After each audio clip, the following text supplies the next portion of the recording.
one crazy son of a bitch, you know that, right? I'm very crazy. Rub rail to the face. On the fence, got going. What do you mean?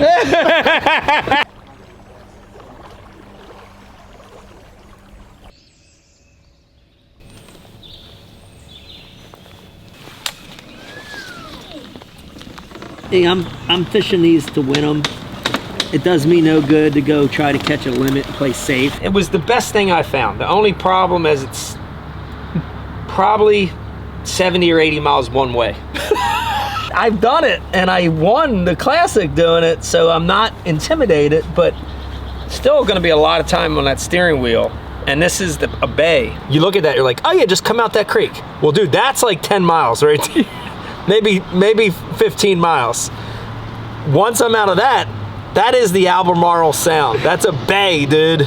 So then I gotta go all the way out this bay. Look, I never made this run before, so I gotta go all the way here, which is where the Roanoke, I'll show you this, the Roanoke comes out. Then once I get to the mouth of the Roanoke, it's like, cool, I'm at the Roanoke. But then I gotta go, so there's gonna be a little protection there if I can run that bank there. It's gonna be a hell of a run, dude. Oh, look, there's one. It could double the bites, you know? Yeah, it's a hell of a run.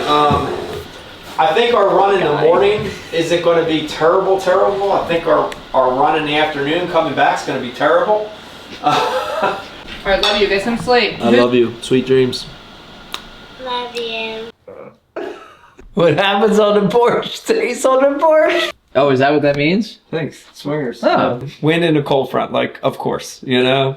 First day we're here, it's 80, it's beautiful, and then cold front comes through and the wind's blowing every day. It's like freezing. If I go up there and don't catch any, or if the wind's too bad, I call for a trailer. Be back here tomorrow talking and having a beer. It's probably the bank I got to run coming out of here this morning too, right? And that little stretch right there was horrific. That's that much of it. I got to go that much of it. This might take you more than an hour. It might take more than an hour. Yo, Dave, what's going on with the Wright brothers? Wright brothers, fake. That never really happened. Just to let you guys know. I mean, I'm about 69. This is Ike. Good morning. Morning, sir. You're riding back. I'm Brian. It's like a limousine right here. I see. I see. My limousine driver here. Hi, Sage. And my caddy. Okay, I gotta get over this. I gotta get over the human crush stuff, you know what I'm saying? Let it all blow away. Be done with it. It's about a 30-minute drive for us. All right. Well, you ready for an hour and a half drive? You want to walk so they I was cracking up at your video last night. I was like, that's some of a biscuit. He wasn't kidding. I'm going. There is no struggle for me, Dave. I have a limousine driver, also have a caddy. I'm a multi-millionaire via tournament winnings and sponsorship, so screw them young guys. Let them work. Yeah. Let them work. That's what I did. If I zero today and have to call for a trailer, I'm going tuna fishing tomorrow. Hear me out. I'm going tuna fishing. I'm going to stream it live. I'm going to compete with bass because I'm streaming live tomorrow. So that's... Tuna man. Tuna. Nag's Head, hour away. Enjoy keeping this under control. Hey, here's the good news. He's leaving in a few minutes. Oh, thank you. Good luck out there. Later. Never give up, Mike. Never give up, you know it. Never give up.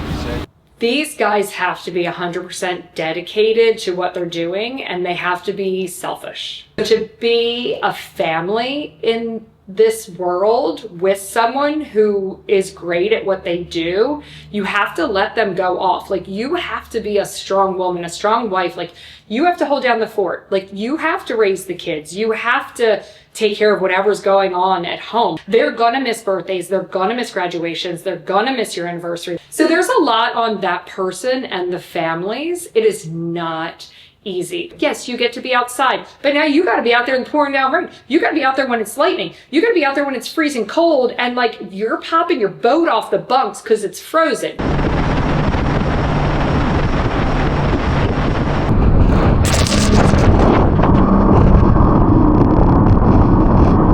Back in the day, she would do tackle with me. She would strip line. She would line all the reels up and literally strip the line off by hand. She backs the boat down better than any pro dude out there, even me. So he gave me the basics of it, and then he launched And then he goes, stay here until you have it figured out. Well, he took me to the world's longest boat ramp. So it's probably one of the more difficult places to learn how to back it up. But I stayed for a while. I was probably there by myself for like an hour, and then I got embarrassed because people showed up, but I more or less got it. So then when I got him off the water that day, I knew how to do it. No, I could have never imagined all this. There's a big one. Big giant one. Oh God, I need this one. Ah! Yeah! Holy shit. Sound like the bass, didn't it? Sure did.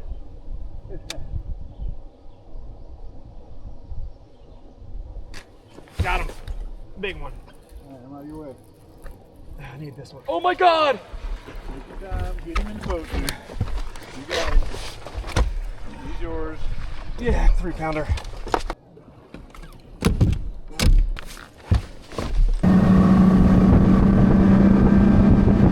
When I came out of that river on that first day and saw I literally probably turned white. Like you probably go back and review the footage and I'm white as a ghost because I could not believe how big it got. Halfway back, the rub rail comes off, hits me in the face. I grabbed the rub rail, I put it under me. I'm sitting on the rub rail. Then I hit a stump. And when I hit the stump, I come off pad and I'm in like this much water. I have to get back on pad. I can't get on pad because the prop shaft's bent. Like all this stuff's happening. The one thing I didn't do the first day is I didn't get gas. So I filled my tanks up, 60 gallons, and I made it all the way up there without filling up. It was a little hair calmer. And when I came back, I used more gas coming back because of the throttle that I had to use and I just used more gas.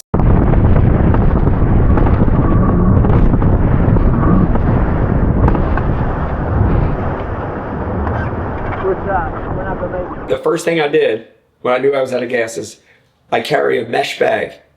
Literally, I didn't even see a boat yet. I got my fish, I put them in the mesh bag, kept the mesh bag in the live well, put my trolling motor down, thing's barely spinning, the forward-facing sonar's dangling off of it. Looking around, all of a sudden, in the distance, I see a boat. Dude, I just start trolling out toward where he's coming. I'm waving my hands. Hey! I'm yelling, I'm screaming like I'm lost on an island. And it's David Gadsden, and he comes over. I got your boat. I'll get her as far as I can get her, okay? Okay. So I grab the bag of fish, I jump in his boat, I jump him in his live well, keep him in the bag, and he goes. And we get back, we come off pad at the check-in. My boat's stuck out there, flight 3, Mike Iaconelli. Gotcha, did we make it? Yep, you got just under a minute. Is there any other ramp up there? That Coast Guard ramp Is there, how far up is that? is right there close to where you were at, but I don't think you can get in, or they'll let you use it. Thanks. My phone's still on the boat, so you could probably track it. Yeah, David, thanks for bringing me in. Yes, ma'am. So Eric will, Yeah, we need to I'll stay with Mike. I'll get the, Okay. because I don't see a ramp anywhere near there. He's floating out in the middle. Couldn't figure out what was hitting me in the back. I told him, I said, something ain't right. And all of a sudden the rubber rail got caught in the motor and ripped it off. He got some nice fish though. 4 fish for 12 pounds, 13 ounces. Gonna put him in 23rd place currently. So pretty decent start to things for Mike Iaconelli. That bulbous beast right there. He said if you didn't catch him today, you were going tuna fishing tomorrow. So I guess you gotta go bass fishing tomorrow. Yeah, I gotta go bass fishing. You know, going tuna fishing tomorrow would be the same boat ride though. I can tell you that. The boat's in shambles. We're gonna head over to the boatyard and try to get it put back together. But I made it in with a minute to spare. Shout out to David Gaston, brought me in. Actually had a little issue. I'm not too far out there, so shout out to David Gaston for bringing me in, and try again tomorrow. That's a shark mouth. Your stabilizer. That landed in my lap down here somewhere. We'll figure it out. There it is right there. See it? I guarantee you're not the only one. How is that? No, they said the service yard's full. All right. Cool. We're gonna get our money's worth over there. Yeah, I mean, if whoever you draw out tomorrow, say, hey, where are you fishing? You fishing in the back of the river here? Are you fishing in the cove right here? Are you fishing for the retreads right over there? Thank you. That was a day I'll remember for a while, but not for the right reasons.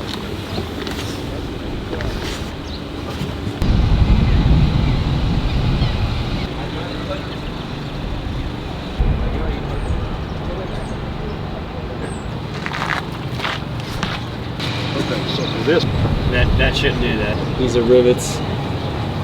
These are screws. That would have been a perfect video for you. Dude, I got this chatterbait, looks like these crawfish, and they will not touch it. They will not touch it. You have to throw something completely different. Do not match the hatch on the Albemarle Sound. Do the opposite. In the shop. Yeah, this is a good in the shop. That's a good in the shop. Do not match the hatch, Do not guys. match the hatch. We want to prevent from breaking this the best we can. If we get up, because the rub rail protects this, right?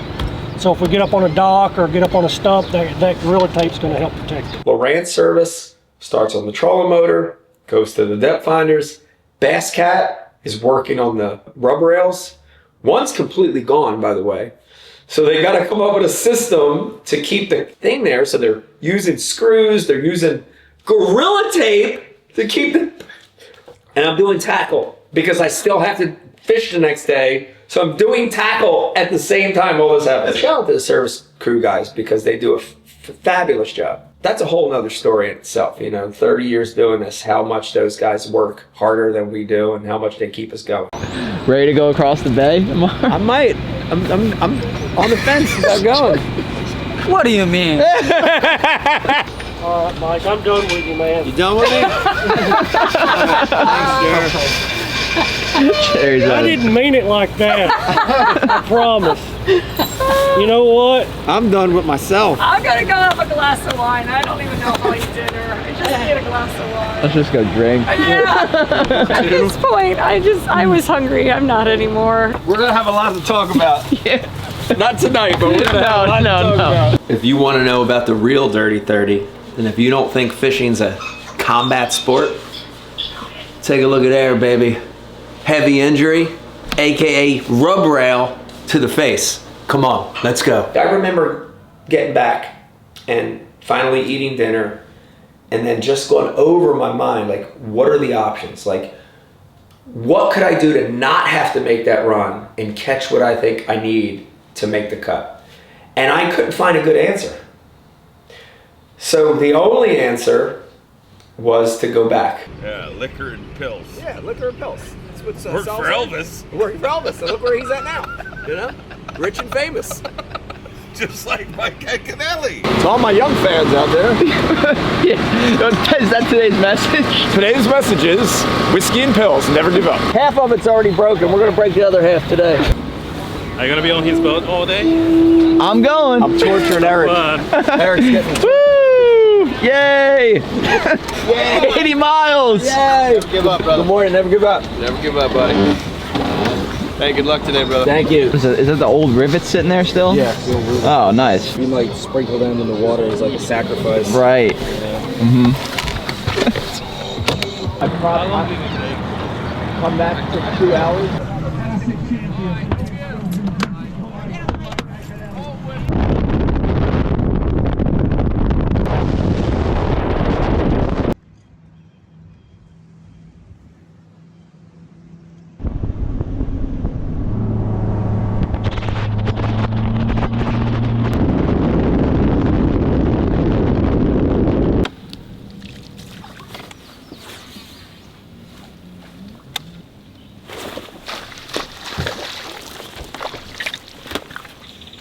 Would have been nice to start with a 5-pounder. That would have been cool. That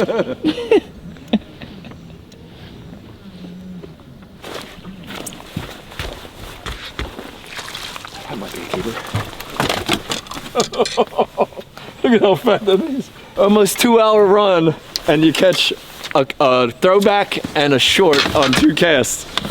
Keeper number 1. I mean, that's a 2-pound fish. He's 14.5 inches. It might be the day, eh? You know, the funny thing is, this kind of looks nothing like the crawfish, but I've been throwing black and blue, and yesterday I was struggling to catch good ones, and yesterday I switched late to this and caught 2 of my best fish late. And it's also a lighter weight, a more natural presentation. I don't know. You didn't start here yesterday, right? You started in the clear water? clear, and I wasted not a lot of time, but I wasted a good 45 minutes. And then I came here and just like what just happened, I caught a keeper pretty quick, you know.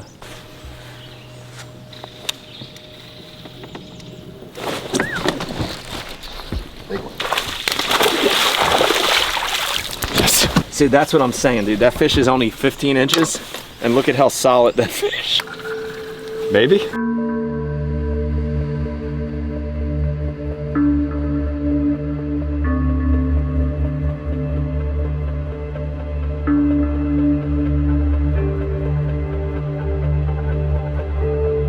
Almost 4 pounds.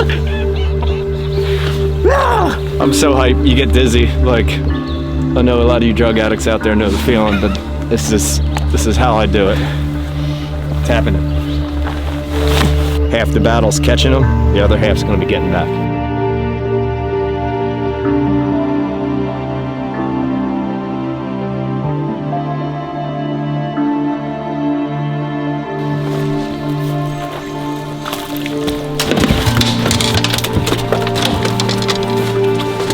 And there's your limit, guys. You're using your senses, you're reading the environment, you're having to instinctively place your bait in these current seams and figure out the movements and position of the fish with your mind.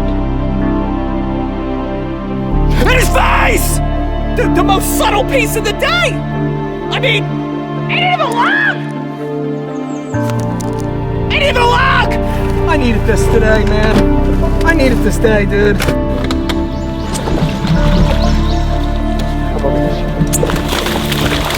Yes!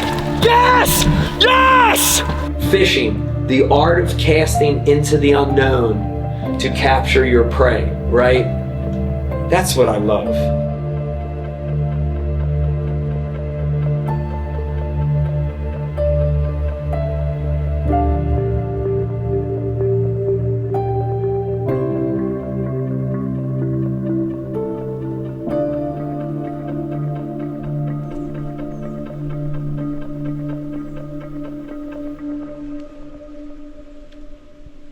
Here it goes.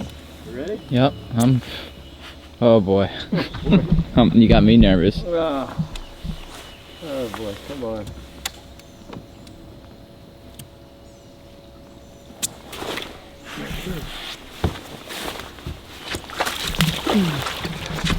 Called that shot. I couldn't even catch a limit yesterday. We've called 3-4 times already today.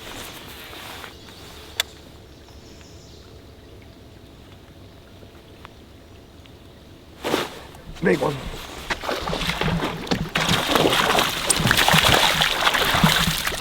You know how many times I fished that 5 times, four times yesterday? I never caught a keeper out of it. Caught some shorts out of it. He's close, but Berkeley Fusion, 4-aught. That one was with the mustard, so I don't know if it has anything to do with it, but we're not going to take any chances. We're going to put some mustard on there.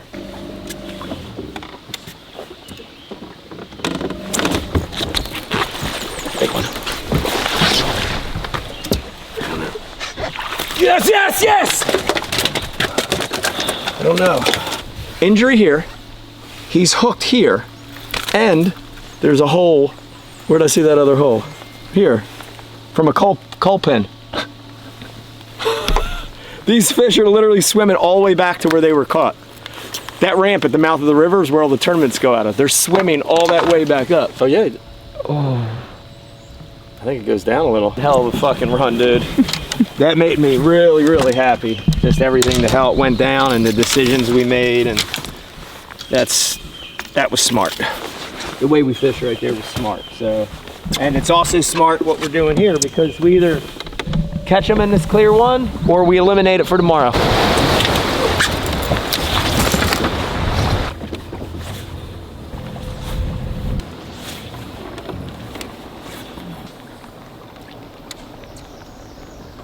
Better day today by the looks of things. 5 fish for Iaconelli here on day number 2.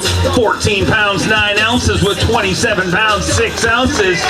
He's punched his ticket into semifinal Saturday. And Iaconelli going to be fishing with us when we cut it down to 50. It's my first cut of the year. Hopefully I'm excited. And we started something this year. I brought back the old school vest. How many people remember the patches and the vest and the embroidery? When I started 30 years ago, that's what you wore. You wore just like a polo shirt, and then you put a patch vest on over top. So for the 30th year, we brought that back, and I made a guarantee, I made a promise that on the 3rd day, I would wear that vest, and then I would throw it out and give it to somebody in the crowd. So I hope everybody comes tomorrow. I'll be throwing that vest out in the crowd. We've only got 13 of them made, so it's kind of a one-of-a-kind deal. I'm going to try to catch it tomorrow. Okay. I'll see you tomorrow. It feels good because I didn't chicken out this week, you know, and I had what I had. It was really far away, and I went and caught them. You know, when you have a career that long, you have a lot of great things happen. But the best thing that's happened is the friends I've made, the colleagues I've worked with, sponsors, the staff at Bass, and the fans and you guys are the best thing that's ever happened to me in my 30 years of fishing. Now, I'm going to take this vest off. I was going to throw it into the crowd, but I got a bum wing here. I'm getting old. I can't even throw anymore. So I figured we'd do it a little different. I want to hear "Never Give Up," and I'm going to count to 3. And whoever I hear scream "Never Give Up" the loudest, and you got to be into it. You got to like scream and be into it. I'm going to present this vest to you. Okay? You guys ready for this? All right, count to 3. Never give up on the count of 3. You ready? 1, 2, 3.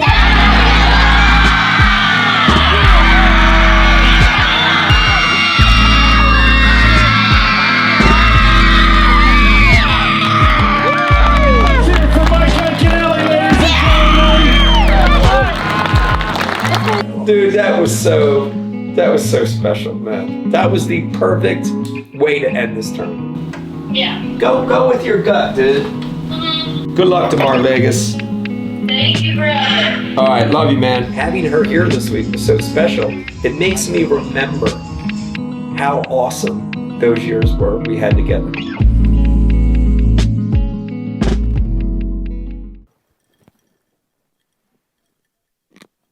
Now it's time for the real dirt. 30 years doing this. This is in my top 5 or worst experiences I've ever had. So I would put it at 3 or 4. I didn't want to give you the other ones. I'm going to put number 1 at the 2002 Bassmaster Classic in Chicago, Illinois. It was a tournament where we were going out of a harbor there, downtown Chicago. You could fish the entire lake, Lake Michigan, or a couple different rivers that would run up there. The Calumet River and a couple other ones.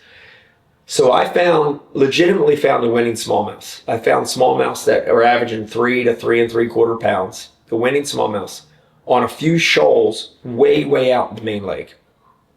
And the first day that they launched us, different era. You know, we sound like a broken record, but we constantly talk about in 2002, it was a different time. And they let us go in anything. And I remember they launched us that morning, and the wind, it was straight north at like 20, dude. Biggest waves I've ever seen in my life. Occasional, you know, there's always the rogues. I think I saw one that was like 14-foot wave, like just cresting, just giant freaking rollers. And dude, I still tried to go to those fish. I tried, and it was so bad. And after about the 3rd or 4th time, I completely filled the boat with water. I gave up and ended up going into the Calumet River. And, you know, that was the worst water I've ever been in my life. The biggest, scariest water. Like, yeah, it's so bad, the cops are coming. So my 2002 top 3 open performance after 3 opens got me to the classic that I won. Not the tour. This is the irony of this. So it was the 2nd term of the year. I had a first good one. 2nd term of the year was on Thousand Islands. I decided to go to Henderson Harbor. I found this mega school in Henderson Harbor. And I remember going out of Clayton, and very reminiscent of that Lake Michigan tournament, coming out as I got, and I was like a later flight that day. It was probably flight 3.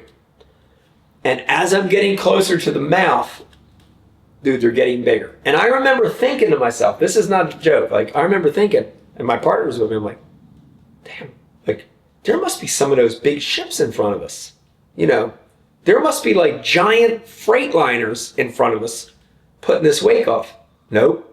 It was already, even like 5 miles before I got to the lake, it was already the residuals from the waves. Dude, so as I'm getting closer, I'm seeing something real strange, dude. As I'm getting closer, now it's big, giant, slow rollers. And I'm seeing boats, bass boats, go the other way. I'm like, it's weird. Another one, like 4 or 5, now it's like 5, 6.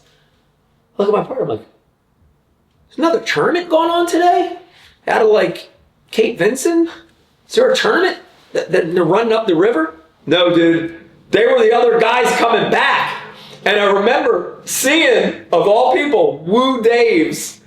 And dude, I see him. He's like the 8th boat I see coming back. And he's going, go back. And dude, I had nothing else. I had these fish in Henderson. I wanted to make the classic through the Open so bad.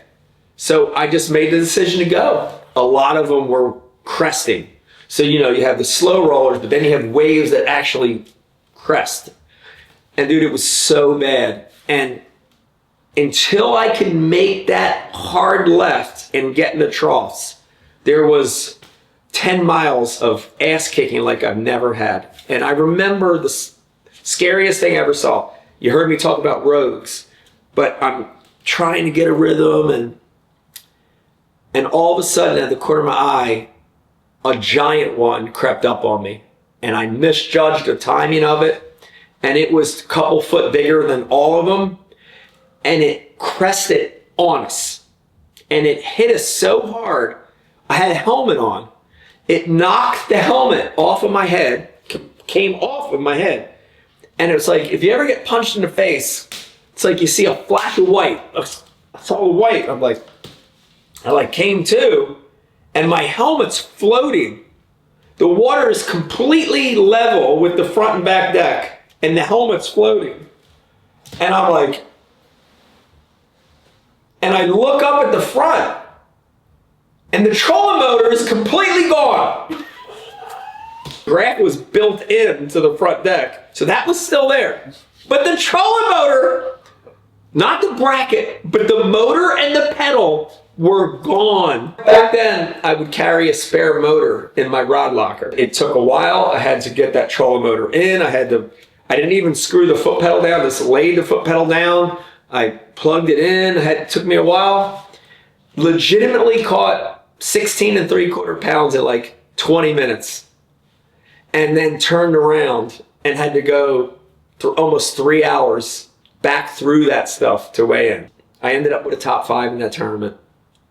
And because of that, I made the Bassmaster Classic in 2003, and it's the classic that I won. The Sabine River one, and everyone knows that one, is, you know, Sabine River running up a little oxbow and hit a submerged log. The log was actually totally across this bayou, and it's a bayou that I had practiced in. So somehow it got dislodged and then reattached, and I hit it probably going 40 or 50, but it was on a turn. It was on a bend, and at the last second I saw it. So I was going around this bend, and I could see a calm spot. You know, there was like a little ripple, but there was a calm spot, completely straight line. And I know from river fishing what that means, you know. And I came off the throttle, but when I came off the throttle, I hit it. And when I hit that log, it just literally pulled the wheel out of my hands, and I went up an embankment, like 60, 70 feet up an embankment. The thing I remember the most is the sound of the branches and the trees, the small trees breaking as the boat went up. Like that sound, like that. And dude, there was a pole limb like this that was sticking out. And my partner was young, and he literally jumped in my lap as we were going up because he saw it coming. He jumped in my lap, and we came to rest. And when we came to arrest, we looked, and that stick had impaled his seat. 100% impaled his seat. The other scary thing is, dude, we went up this lane that was just an open lane about the width of the boat. To my left and to my right, within 5 feet, 3 to 5 feet, on either side of this, where I went up, were cypress trees that were that round growing on this embankment. The boat just happened to go up in a lane. That really happened, dude. And number 5 I'll give you real quick is, and no one really knows about this, and this one, you're not going to find any pictures or video or anything like that, but I was pre-practicing the California Delta. Gotta be mid-2000s, and Ish Monroe is a friend of mine. He lived out there, and I asked Ish, I said, if I come out this fall, they had announced the schedule. I said, if I come out this fall, will you navigate around with me and just help me learn how to get around? I don't want any spots. Just show me how to get around the Delta. Yeah, come out for a couple days. We'll hang out. I'm like, cool. This is awesome. So I'm in Ish's dad's boat, which was a 518 Ranger, and we're looking all around. We're having a great day, but Ish wants me to drive. And we're coming back, and I'm not full out, but I'm 50 miles an hour, and I got my vest on. He's got his vest on, and we're just heading back to the ramp. And dude, I'm riding, and I'm looking, because I'm trying to make notes and looking. I'm like looking. And when I turn back ahead of me, right in front of me, to my left, just a little bit, was a full-on fucking floating tree, dude. Like, legitimate, imagine a tree on the street that has come into the water and is floating. Root ball, tree, like a tree. And when I see it, because remember, I'm looking around, and I look, and there it is. Straight ahead of us to our left, but like, we're heading toward it. And my instinct, when I saw that tree, was to turn away from it. It's natural human instinct. So I turned that wheel away from it. And when I did that, the boat missed it, but the foot of the outboard, because I turned it, hit that root ball of that log. And then so I'm turning this way, and when the foot hit, it jolted me this way. And when that happened, the momentum, and it's like gravity, it's a real thing, I went straight out the boat. Straight out. And pulled the kill switch, my vest inflated it, but I literally just did the stop, drop, and roll, like, I don't know, 10, 12, I don't even know how many times.